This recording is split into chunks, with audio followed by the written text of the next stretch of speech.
kulanti wanaagsan daawadayaal meel kastoo aad dunida ka joogtaan madaxweynaha dalka Mareykanka ayaa weerar afka oo lixaad la ku soo qaaday mar kale Soomaalida Mareykanka xilli Soomaalidu ay aad iyo aad u cabsanayso walwal fara badanna uu soo food saaray waxaan idin haynaa hooyo Soomaaliyeed oo ka baqanaysa in gurigeeda lagu soo jabsho oo saxaafadda la hadashay dowladda dalka Imaaraadka oo 8 saac uga baxday kadib markii Sacuudigu ay 24 saac u qabteen dalka Yemen sidoo kale waxaynu eegi doonaa madaxweyne Donald Trump iyo markii iyo wada kulankii ay wada yeesheen asaga iyo Netanyahu waxa lagu soo waramayaa waxa uu doonayay inuu halka ka helay oo weerarka Iran uu taageero u helay hargeysa maalmihii la soo dhaafay tan iyo intii Israa'iil intiraafka ay ku dhawaaqday dabadbaxyo iyo Palestine shaariciyada waaweyn qabsaday ayaa wali ka socda oo aan kala joogsi lahayn qodobadaas iyo kuwa kale ayaa daawadayaal idinku soo foodla haddii Allah awoodda la yiraahdo waa 1 bisha koowaad sanadka 2026 barnaamijkan waxaad ka daawan doontaan iyo waraysiyo iyo barnaamijyo tayadooda iyo tiradooduba ay badan tahay oo isdaba jooga Somali coverage iyo Sahra Cabdi Axmed wariyaha rugcadaaga soo dhow aad baad u mahadsantahay Cabdi Xafiid sidaad sheegtayba gobolka Minnesota mar kale waxa uu wajahayaa xaalad adag oo ku qotanta waxyaabo badan oo ka dhana Soomaalida haddii ay noqoto dawladdii oo halkaasi u dirtay baarayaal ka socda heer federaal madaxweyne Donald Trump haddii ay noqoto ciidamada ICE oo hore halkaasi u sii joogay iyo baaritaanada oo si rasmi ah lugta ula galay oo lagu sameynayo goobaha ganacsi ee Soomaalidu ay leeyihiin ee dawladda dhaqaalaha ka helayay waxaa xusid mudan in shalayto oo talaado ahayd madaxweyne Donald Trump uu markaasi sheegay in uu joojiyay dhaqaalihii dawladda dhexe ay ku bixin jirtay dadka xanaanooyinka goobaha ah ku haysta magaaladaasi Minneapolis oo Soomaalidu ay intooda badani lahayd waxaa xusid mudan in goobahaasi xanaanooyinka markii la joojiyay kadib ay soo baxayeen maalmihii ugu dambeysay dokumentariyo si gaara Soomaalida loogu tilmaameedsanayo haddana waxaa soo baxday in maanta shirar jaraa'id ay qabteen dadka ganacsatada ah oo sheegay in xarumahoodii guryahoodaba la beegsadayo cabsi weyn arrintaasi ay ku hayso وحاجات سهرة بل إن يرى كمدة هدي أي نؤسي دينا دتك هو يدار وحي كعبنا يسي حارس السوف وتسارتي داو دياشي أنا أدي هذا ما سنتين.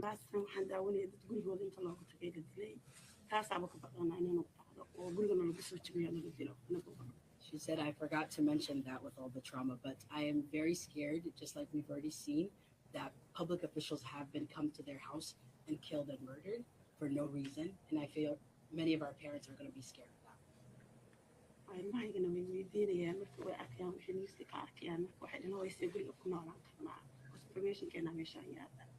My kids see what's on the news and they are reading and they are asking me what can we do now that they know our information and our home addresses. سهرو والول iyo xaris weyn ayaa bay tilmaamaysaa hooyadan carruurteeda inay baqanayaan ka walwalayaan waxa ka dhacay newska xalistan iyo cabsidan maxay daaranta dabcan sidaad la socotidba baaritaanada tan iyo markii ay Israa'iil federaal ay tageen gobolkaasi oo la sheegay in lagu sameynayo goobaha ganacsiga waxaa soo baxaysay in guryaha qaarkood iyo goobaha ganacsiga ee daykeerada ay tagayaan dadkaasi oo ay weydiinayaan waxyaabaha ay qabtaan dadka u shaqeeyo waraaqadahoodii cashuur celinta iyo wixii la halmaala meelaha qaarkood waxaa laga sheeganayaa in xataa la jibiyey iyadoo wax amara aan la weydiinin magacooda qoran iyo marka la arkay inay daykeer haystaan dadkaasi in la jibiyey goobahooda ganacsiga oo ay leeyihiin waa khatar hor leh oo nagu soo korortay waxaa xusud mudan Cabdi Xafiid oo madaxweynaha dalka Mareykanka Donald Trump tweet waqti aan sidaas u dheereen uu soo sameeyay tweet maahane waa social media uu isticmaalay truthka oo la yiraahdo ayaa waxa uu kaga hadlay in boqolkiiba 90 sida uu leeyahay wax isdaba marinta iyo musuqmaasuqa ka dhacaya gobolkaasi inay geysanayaan dad ku yimid wadankeena ayuu leeyahay si sharci darro ah kuwaasi oo dhibaatooyinka wax isdaba marinta geysanaya isla degdegiiba waxa uu ka hadlay haddana Ilhaan Cumar oo uu sheegay Congresswoman Ilhaan Cumar oo iyadu aanan ku qanacsanayn ayuu leeyahay ama aanan maaragtay ay ka daadegsaneyn maraykanka noloshiisa ayaa iyaduna ka mida ayuu wuxuu leeyahay waxyaabaha arrimahan keenaya oo dhibaatooyinka ah waxa uu meel dhexe ku leeyahay walaalkeed miyay guursato horta yaa xaqiiqatan in badan oo ka mida inta soomaalida ka sokow ayaduu kaga hadlaya marka waxaa muuqato in arrintan ay tahay arrin dowladda dhexoo dhan ay markii si loo fiiriyo si isku mid ay uga falcelinayaan madaxweyne ku-xigeenka DJ Vance ayaa waxaan daawaday 42 daqiiqo documentary nin dhalinyaro ah oo Nick Shirley la yiraahdo uu tagayo gobolkaasi Minnesota oo uu guri walbaba uu garaacayo guri ma ahan goobaha ganacsiga ee daykeerada loo yaqaanay xanaanada carruurta uu garaacayo oo uu leeyahay lacagti aad dhacdeen lacagti intee geesan uu leeyahay marka DJ Vance iyo rag lamida iyo ragga aaminsan mega madaxweyne Donald Trump aragtidiisa ayaa dhammaantood ayaguna waxa ay ku sheer gareynayeen Twitterka waxa ayna leeyihiin ninkan wuxuu mudan yahay abaalmarin dheeriya in la siiyo wariyahan abaalmarintii 2024 oo dhan asaga ahayd inay aado waayo run ayuu soo bandhigay leeyihiin macnaha siduu u hadlayana waa si gaara Soomaalida u bartilmaameedsanaya goobahooda ganacsigu tagaya albaabadu garaacaya dadka ayuu argagax ku ridaya wuxuu leeyahay sheeg lacagta meesha geyseen marka baarayaal niman uu ku sheegay ayaa la socdo dhahayo anaga muddan daba socono Soomaalida xoolo badan ay dhaceen 90 billion oo u dhigan 90 bilyan oo dollar lacag u dhiganta ayay dhunsadeen ay leeyihiin Soomaalida marka waxay ahayd arrin aad iyo aad argagax u leh documentarygaas iyo waxyaabihii ka soo baxay iyo sida dowladda Mareykanka iyada laftirkeeda u hadlayso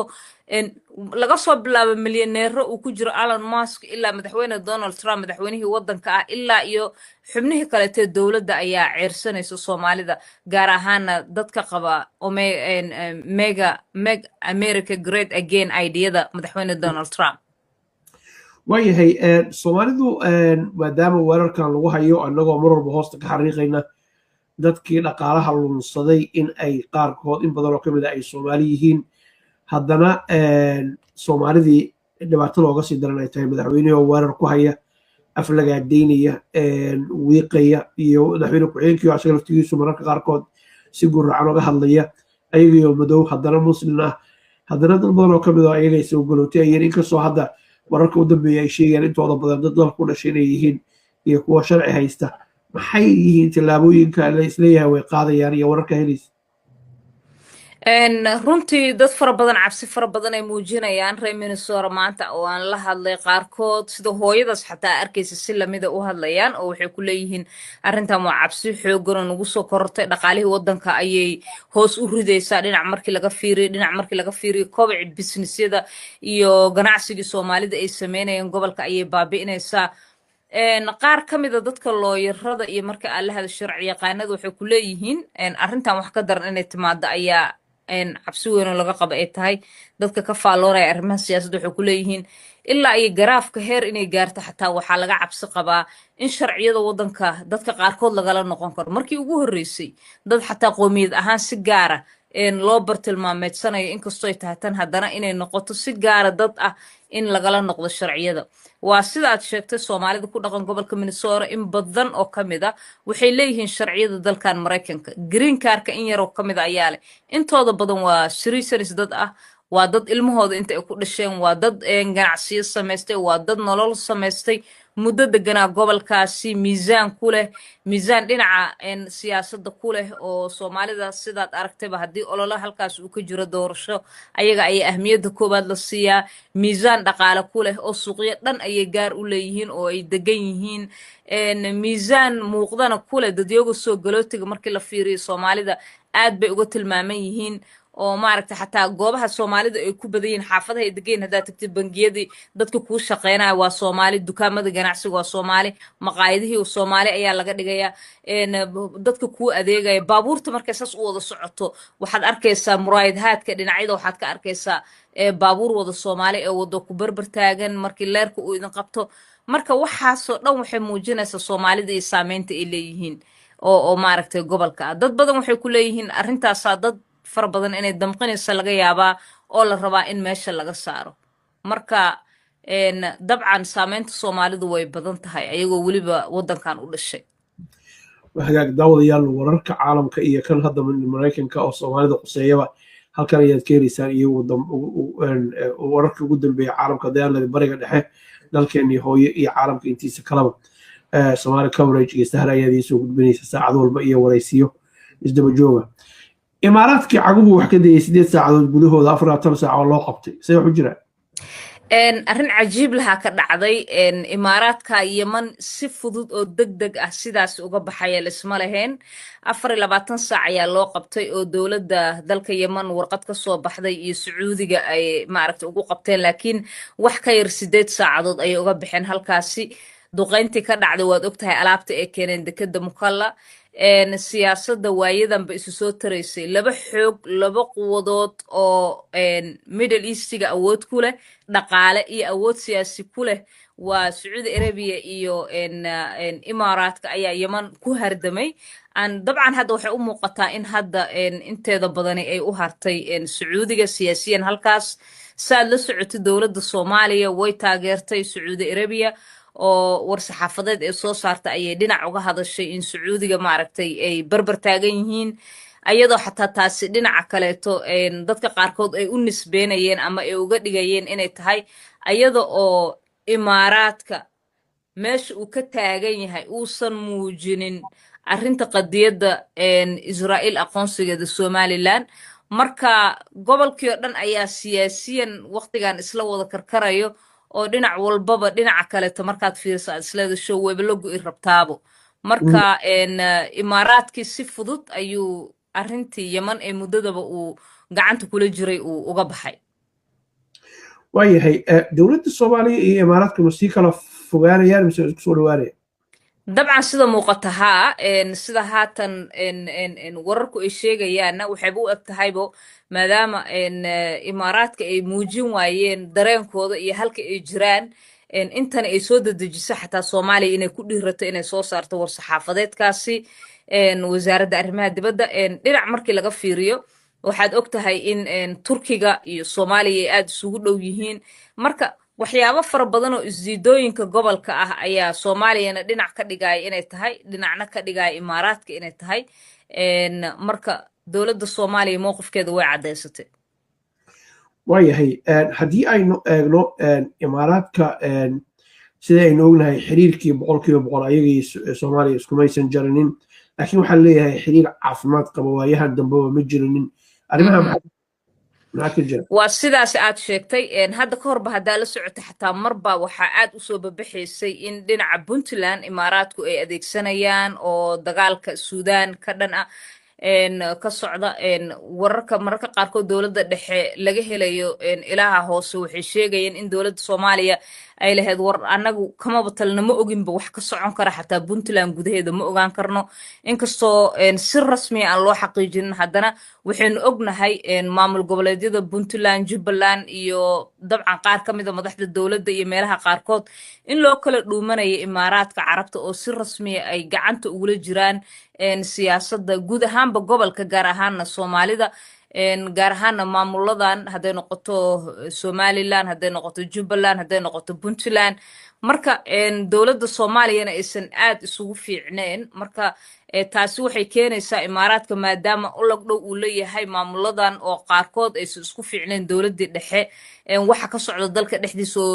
uu ka wado imaaraadka aysan ogeyn aqoonsiga somaliland oo hadda timid ayadoo ma aragtay soomaaliya xulufo dhab ah ay raadinayso sacuudiga waad ogtahay wadamadii isla markiiba si rasmiya uga soo jawaabay ku jireen sida soomaaliya ay u berbertaagan yihiin ayna u arkaan gardarro inay tahay iyo kala goyn midnimada soomaaliya waxa ay samaysay israa'iil marka dhinac kasta markaad fiirisid hadda waa la kala miirmayaa oo cid walbana siyaasadeeda way soo caddaynaysaa micnaha oo bannaanka imaanaysaa taasi ayaana la dhihi karaa dowladda soomaaliya arrintan ay soo saartay inay qayb ka tahay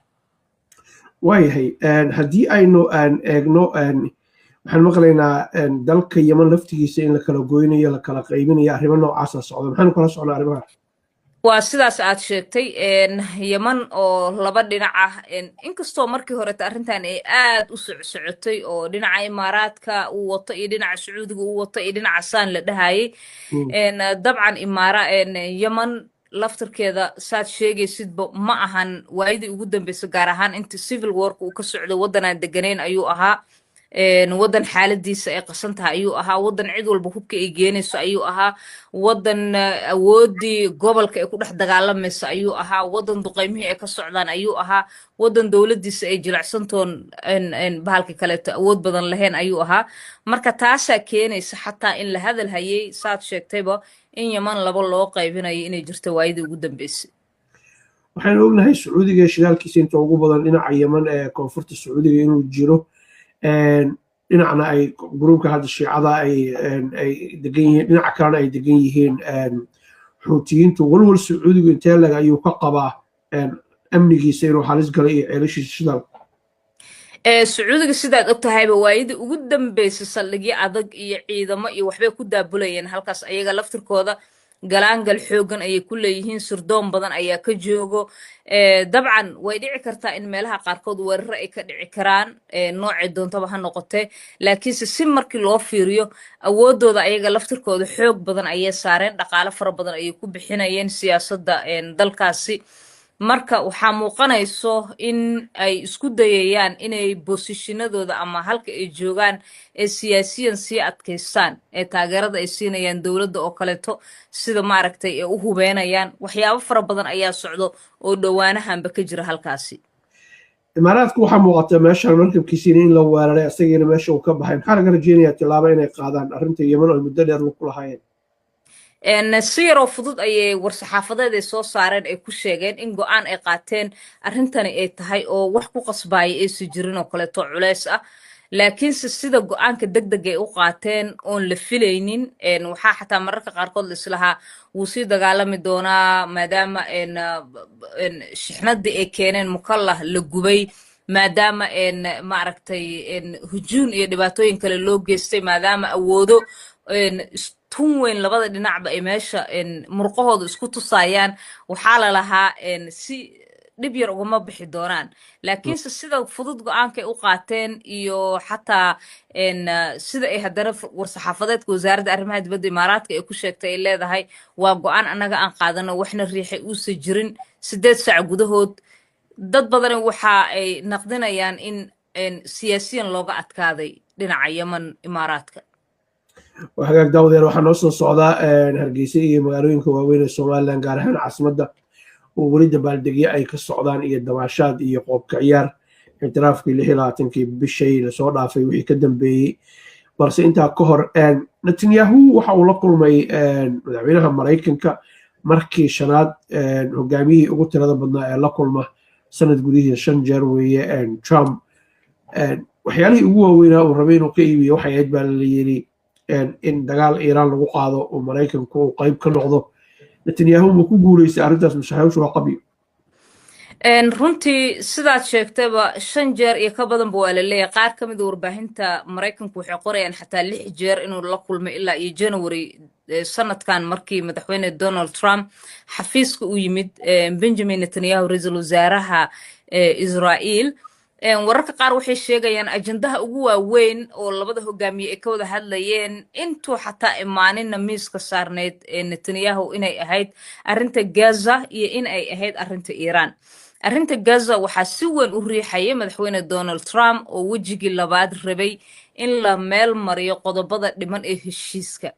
laakiin Netanyahu wuxuu diyaaradda u soo raacay asna oo miiska u saarnaa sidii Iiraan uu Mareykanku uga dhaadhicin lahaa in ay qatar yihiin qatar gobolka ku yihiin naaxinayaan hubkii in la weeraro ay tahay in laga hortagana ay tahay xilligeedina la joogo taasina Netanyahu waa uu ku guuleystay ayaa la leeyahay oo sidaad arkaysidba durbaba way bilaabatay marka waxaa muuqanayso laba wadan oo isxulufays uu ka dhaxeeyo waaye oo labadooda ay u dhaxayso maaragtay iskaashi gobolka ah waxaana muuqata inay leeyihiin cadow guud sida ay yiraahdaan oo Iiraan ay qayb ka tahay marka Iiraan durbaba way ku bilaabatay sida muuqato waayahay waxaynu ognahay Iiraan wararkan soo gaaraya inaysan Iiraantii hore ahayn bishii Juun ee sanadkii tagay Shiinaha inay ka heshay agab military oo tayadiisu aad u sarreyso ayna diyaar u tahay inay weerar ku qaado goobaysan hore u weeraraynin haddii dagaalku uu bilowdo maraykanka waxaynu ognahay inay ciidamo badan bariga dhexe ka joogaan saldhigyo military uu ku leeyahay donald trump uu yidhi madaxweyne nabadeed baa noqonaya nigeria uu weeraray waxaynu ognahay venezuela hadda inay dabka u saaran tahay iyo weliba iiraan laftigeeda maxaa laga filan karaa iiraan iyo hubka casriga ee heshay donald trump se khasaare soo gaadha ciidamadiisa iyo saldhigiisa military diyaar ma u yahay soo ma aha dalal fara badan ayaa dadka ka faallooda arrimaha gobolka waxay awalba hore u hadalhayeen iiraan haddii waddan sidaas u fudud u yahay mar hore ayaa la weerari lahaa mar hore ayaa maaragtay sidii hilib duban camal loo kala dafi lahaa laakiinse waxyaabaha loogu dhici la'aya waxaa qayb ka ah in iiraan ay awood badan leedahay in maaragtay muqaabaraadkeeda uu sarreeyo in maaragtay xataa tijaabooyinkii ugu dambeeyo israa'iil ee ayaga isku sameeyeen wax badanay laga ogaaday marka sidaas la'alligeed aan daandaasi meel cidlaa la isaga dhici karin iiraan ayay u eg tahay balse si kastoy ahaataba labadan waddan waa maraykanka iyo israa'iile mar walbaba ayagu waxa ay heshiis ku ahaayeen sidii ay iiraan gobolka awooddeeda ay u dhimi lahaayeen sidii ay isugu xulufaysan lahaayeen sidii ay u heli lahaayeen xataa xulufo ayaga ka baxsan oo gobolka ah si markaasi looga hortago iiraan inay naaxiso hubkeeda nuclearka iiraan in maaragtay muqaabaraadkeeda iyo ciidamadeeda mar kaleeto ay lugahooda isku taagaan inkastoo la leeyahay waddan aad u adag waaye markii la fiiriyo xagga muqaabaraadka iyo ciidamada ay leeyihiin iiraan marka dhan walbaba dabcan of course labadoodaba waxa ay ugu jiraan loolan sidii ay ugu hortegi lahaayeen iiraan labadan dal iiraan waxa ay sheegtay inay isku filan tahay haddii weerar lagu soo qaada inay iska dhicin karto ma afgobaatiba mise waxbay isku halaynaysa sida aan kuu sheegayba cabdixafiid waxaa laga yaabaa in iiraan laguba degdegi waayeba sababo la xiriiro baqdin laga qabo iyo dabcan halka ay joogto iyo sida muddaba ay isu dhisaysay iyadoo cunaqabateen la saaray iyadoo uridaha laga soo xiro iyadoo gobolkii lagu diray iyadoo waddan kasta oo muslim ah uusan albaabka uga soo geli karin ama aysan uga gelaynin ayaa haddana aad looga baqi jiray oo macnaha in afka laga hadhadlo ama cunaqabateenno la saaro ama bannaankii golaha ammaanka laga cambaareeyo ma ahane aanan si rasmiya loogu dhici karin weerar toosa oo loo geysto marka iiraan dhinac markii laga fiiriyo dowladda maraykanka way og tahay israa'iil sidoo kaleeto waddan sahlan ma ahan markii la joogo gudaha bariga dhexena waxay ka mid tahay quwadaha looga baqo haddii netanyahu uu leeyahay waa isku filanahay oo awood military baan leenahay cid nagu dhacdaa ma jirto muxuu maraykanka uga baahaya mu iiraan isagoo weerara keligiis dabcan dalalka dunida xulafada diblomaasiyadeed ee dhinaca siyaasadda iyo dhinaca awoodda iyo dhinaca dhaqaalahaba waa loo wada baahan yahay waayo dalka aad la diriraysa ama aad ishaysaan waddamo kaleeto ayuu saaxiib la yahay hadda iiraan oo kaleeto waxaad og tahay markii dhinac la fiiriyo in ay si weyn isugu dhow yihiin xurtiyiinta waxaad og tahay weeraradooda iyo miisaanka ay ku leeyihiin gobolka oo waaba taasaaba israa'iil ay ka dhacda bariga africa si ay markaas ugu hesho baysas ay kala dagaalami karto dabcan xurtiyiinta waad arkaysaa arrintan yeman hadda sida ay isu rogtay durbaba in sacuudiga awooddii yeman inta badan ay gacantiisa ku dhacayso dhinaca diidan ma ahane marka xulufaysiga iyo saaxiibtinimada iyo awood qaybsiga waddamada ee gobolkaasi bariga dhexe iyo ilaa iyo gulf stateskaasi ilaa iyo waa wax muhiim ah oo dalba dalka kaleeto uu ku tiirsan yahay ama buur ahow ama buur ku tiirsanoo waa tii la yiri marka waa la isxulufaysanaya waayahay intaanan u gudbinin hargeysa aanan teginin waxaan la socnaa madaxweyne xasan sheekh maxamuud inuu turkiga tegey dhigiisa uu kulan la yeeshay arrimo shidaal iyo laga hadlay si weyna loo cambaareeyey si wada jira labada madaxweyneba ictiraafka israa'iil ee somaliland cambaarayntaas ma ahane iyo shidaal la sheegay in qoditaankiisa uu bilaabanayo dadka dhalinaya waxay leeyihiin wax weyn oo ka soo baxay ma jirto dadna waxay leeyihiin guul weyn ayay ahayd maxaa kaaga soo baxay wararkaas markaad aad u dabagashay sidaad og tahay waddanka turkiga waa waddan saaxiib dhow la ah soomaaliya 10 iyo dhowrkii sano ugu dambeysay haddaanan qaldanayn tan iyo markii rajab tayyib erdogan oo waagaasi ra-iisul wasaare ahaa iyadoo soomaaliya magaalada muqdisho cid saas uga degi karta oo hogaamiye caalami ah uusan jirin ka degay xilligii ay socotay abaartii soomaaliya ka jirtay wixii waagaas ka dambeeyey turkiga siyaasiyan iyo dhaqaale ahaanba soomaaliya aad buu u maalgashanayay waxay ku leeyihiin safaaradda ugu weyn oo adduunka turkiga uu ku leeyahay meel waxaad og tahay in diyaaradda turkish airline xataa diyaaradihii ugu horreeyay shaqo ka bilaabay soomaaliya oo inay ka mid ahayd dhaqaale ahaan iyo tababarada ciidamada ay siiyaan iyo dhaqaalaha ay siiyaan dowladda iyo waxoo dhanba wax bannaanka yaallo turkiga waa waddan awood badan leh galaangal iyo saameyn siyaasadeed mid dhaqaale iyo mid militarina ku leh gobolka soomaaliyana waa buurta ay ku tiirsan tahay waa runtaa ilaa iyo haatan wax weyn oo la taaban karo turkiga kumuusa dhawaaqin meesa dhihin ciidamaan geenaynaa meeshaas laakiin saldhig inay ka samaysanayaan way sheegeen soomaaliya mar kaleeto waxaa kaleeto ay sheegeen in ay arrin qalad ku ah iyo gef sida ay yiraahdeen ama uu yiri madaxweynaha turkiga midnimada madax bannaanida dhuleed midda dowladeed ee soomaaliya inuu ku dhaqaaqay israa'iil isla markaasina ay kasoo horjeedaan mar walbana sida uu yiri rajab tayyib erdogan ay barbar taagan yihiin shacabka iyo dowladda soomaaliya marka sidaad sheegtayba inay ku celiyeen intii horey loo maqli jiray ma ahane wax badan oo cusub ma jiraan laakiin haddana inay cambaareeyeen ay dhaheen waa barbar taagannahay soomaaliya waa wax weyn wararka qaarkood waxay sheegayaan in daaha dabadiisa labada hogaamiye waxay uga wada hadleen ay jirto oo warbaahinta aan loo sheegin ilaa iyo hadda wax la ogyahay ma jirto laakiinse kenya iyo ethiopia ilaa haatan jo lagama hayo waa ka aamuseen egad ayay ka wada tirsan yihiin aamusnaantaasu ma raalli ka ahaansho ayay ka dhigan tahay ictiraafka somaliland mise wax kalaa jira waa sidaas aad sheegtay dalalka safka hore ayaa lagu tiriyaa labadoodaba soomaaliya kulaalaya saameynta kule dhaqaale saameynta kule ganacsi saameynta kule siyaasadeed oo waad og tahay ethiopia gobollo soomaaliya ka mid a ciidamadeeda xataa joogaan jubbaland dhankeeda markii la joogo ciidamada kenya jooga oo xaggaasi saameyn ayay ku leeyihiin